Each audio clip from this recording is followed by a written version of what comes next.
चिकनमध्ये मग मध्येच कडकनाथचा एक ट्रेंड येतो, गावरानचा ट्रेंड येतो, गावरान पोल्ट्री कोंबड्याचे पोल्ट्री फार्म सुरू झालेले आहेत. त्यांचे प्रत्येकाचा एक कस्टमर वेगळा आहे. बरं. आज ढाब्यांवर गेलं तर लोकांना गावठी कोंबडी लागते. बरं. तेव्हा प्रत्येकाला थोडं मार्केट आहेच असं नाही.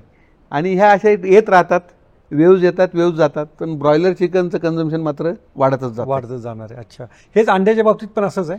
येस, अंड्याचं साधारणपणे काय दर डोई आपला अंडे आता 10 वर्षापूर्वी 36-38 अंडे जात होते पर कॅपिटा. आता ते जवळजवळ 84च्या वरती गेले आणि ते 100 क्रॉस करेल.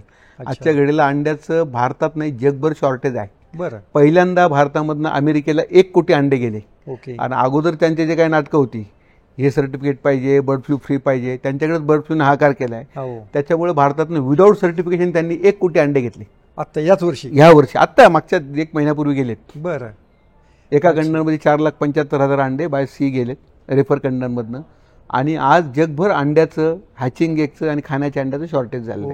कशामुळे? ब्राझीलमध्ये आउटब्रेक आला. ब्राझीलला मेजर सप्लायर आहे. म्हणजे युएसमध्ये ना $1,500 त्याला फाईन आहे जर तुम्ही अंडे आणताना पकडले गेल तर. कन्साइनमेंट कुठल्या बाहेरच्या कंट्रीतनं आणताना. बरं. तर $1,500 फाईन आहे. तर लोक गाडी घेऊन यायचे, सर $1,500 भरायचे आणि गाडीमध्ये न्यायचे. अरे युएस मध्ये अंड्याचे रेट मागच्या 1 वर्षापूर्वी जे होते त्यापेक्षा आजचे रेट 3 टाइम्स आहेत. ओके. अच्छा, त्यामुळे हे लोक जर तिथं अंडे नाही मिळत लोक रस्त्यावर येतील. आणखीन एक प्रश्न, रस्त्यावर आंदोलन करतील. आणखीन एक प्रश्न की अमेरिकेमधलं लेग चिकन आपल्याला म्हणजे अमेरिका आपल्याला दबाव टाकते की आमच्याकडे जे लेग चिकन तुम्ही घ्या. तर तसं काय आहे का? आता जे ट्रेड ॲग्रीमेंट होणार आहे तर त्याच्यामध्ये असं म्हणतायत की अमेरिकेचा दबाव आहे आणि ते तिकडचे चिकन लेग्स आपल्याकडे आणावेत, यासाठी काही सुरू आहे? हे बघा, आपल्याकडं ना आपण त्यांच्यापेक्षा कस्ट ऑफ प्रोडक्शनमध्ये महाग आहोत. जगात सर्वात स्वस्त जर कोंबडी बनवत असेल तर ब्राझील बनवते, अर्जेंटिना बनवते. इथं पॉलिसी रिफॉर्मची अतिशय गरज आहे. आज ब्राझील कोंबडी किंवा अंड्याला, पोल्ट्री प्रॉडक्टला value added product of maize and soya असं बघते. ओके. मका आणि सोयाचे ॲडिशनल वाढले व्हॅल्यू ॲडेड. बरोबर. आणि त्यांच्याकडे जे काही बीज पाहिजे ते बीज आज शेतकऱ्याला मिळतं इथं. बरं.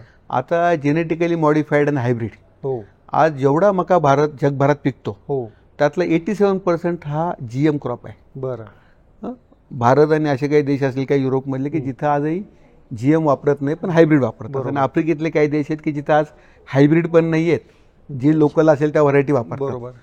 परंतु जर जगात 87% जर GM मका वापरला जात असेल तर आपण का आपल्या शेतकऱ्याला ते स्वातंत्र्य द्यायचं नाही? हा इथला पहिला मुद्दा आहे. बरोबर. आणि आज त्याची जी उत्पादकता आहे अमेरिकेची ही 10 टन हेक्टरी. ओके. आणि आपली हेक्टरी 4 टन आहे. बरोबर. इतका मोठा फरक त्या व्हरायटीमुळे आहे. बरोबर. काय होतं, त्याला किडे लागत नाही. आपल्याकडे पेस्टिसाइड जास्त वापरायला लागतात. बरोबर. किडे लागतात म्हणून. मक्याला समजा अमेरिकन आर्मवर्म आहे, फॉल आर्मीवर्म आहे किंवा इतर डिसीजेस आहेत, त्यासाठी लोक स्प्रे करतात. बरोबर. आता ज्या काही GM क्रॉप आहेत याच्यामध्ये त्या गोष्टी नाही आहेत. बरोबर. त्यांची उत्पादकता काय जास्त आहेत. होय. त्यांचं उत्पादन खर्च कमी आहे मक्याचा. त्यांच्याकडे मका आपल्यापेक्षा आज 25% कमी रेटला विकला जातो. त्यांची आजची कॉस्ट 18,000 रुपये आहे, आपली आजची कॉस्ट 24,000 रुपये. ओके. मग त्यामुळे आपलं उत्पादन एक्सपोर्ट काय होऊ शकणार नाही. बरोबर. अमेरिकेतनं लेग पीस येऊ शकतात. येऊ शकतात. आणि आपण गॅटमध्ये किंवा याच्यामध्ये साईन केलेली आहे. बरोबर. आणि आपण 2 वेळा ती केस हारलेलो आहे. बरं. फक्त आपल्याकडे आजही 96% चिकन जे ते लाईव्ह खाल्लं जातं. बरं. आणि जे काही समजा हॉटेल्स आहेत तिथं फक्त प्रोसेस खाल्लं जातं. आपल्याकडे 2 ते 2.5 किलोचा पक्षी प्रेफर्ड केला जातो. अमेरिकेमध्ये 3.5 किलोचा पक्षी जातो. त्यामुळे त्याचा जो लेग आहे तो एवढा मोठा असतो. त्यामुळे आपल्याकडे जर त्यांनी फ्रोझन चिकन खाण्याचा एकदा कन्सेप्ट नाही रिटेलला, जे काही इन्स्टिट्यूट लेवलला आहे, KFC आहे, मॅकडॉनल्ड आहे, अशा ठिकाणी ते जाऊ शकतात. परंतु मध्यंतरी JBS जी आहे ब्राझीलची, त्यांनी काही 2 कंटेनर आणले होते, ते लॉसमध्ये गेले. त्यांनी लॉसमध्येच आणले होते, पण तरी ते काही इथं मार्केट क्रिएट करू शकले नाही. त्याच्यामुळे आपल्या ग्राहकाची पसंती वेगळी आहे. आणि ते चिकन मात्र आपल्याकडे स्वस्तात येऊ शकतं. त्यासाठी गव्हर्नमेंटला आपल्या शेतकऱ्यांना जे मक्याच्या ज्या व्हरायटी त्या वापरतायत त्या व्हरायटी वापरण्याचं स्वातंत्र्य मिळालं पाहिजे. आणि आपण 2 वेळा त्याच मुद्द्यावरती लढलो की आमच्याकडे GM आमच्या फूड चेनमध्ये नाही आहे, त्यामुळं आम्हाला तुमच्या चिकनला आम्हाला 100% ड्युटी लावायची आहे. आपण लावली होती.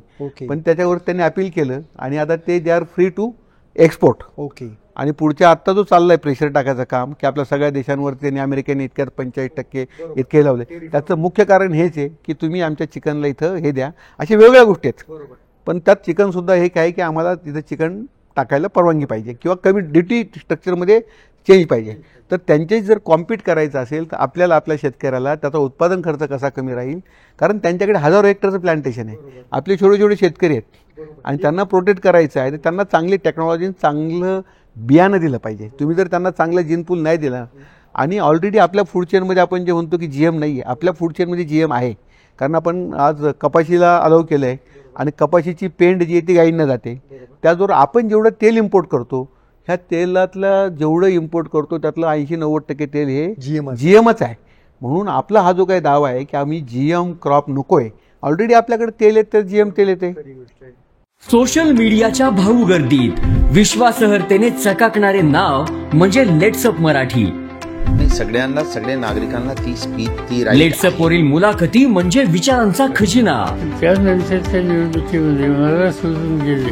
बातम्या केवळ वस्तुस्थिती सांगणाऱ्या, न प्रोपगंडा, फक्त जनतेचा अजेंडा.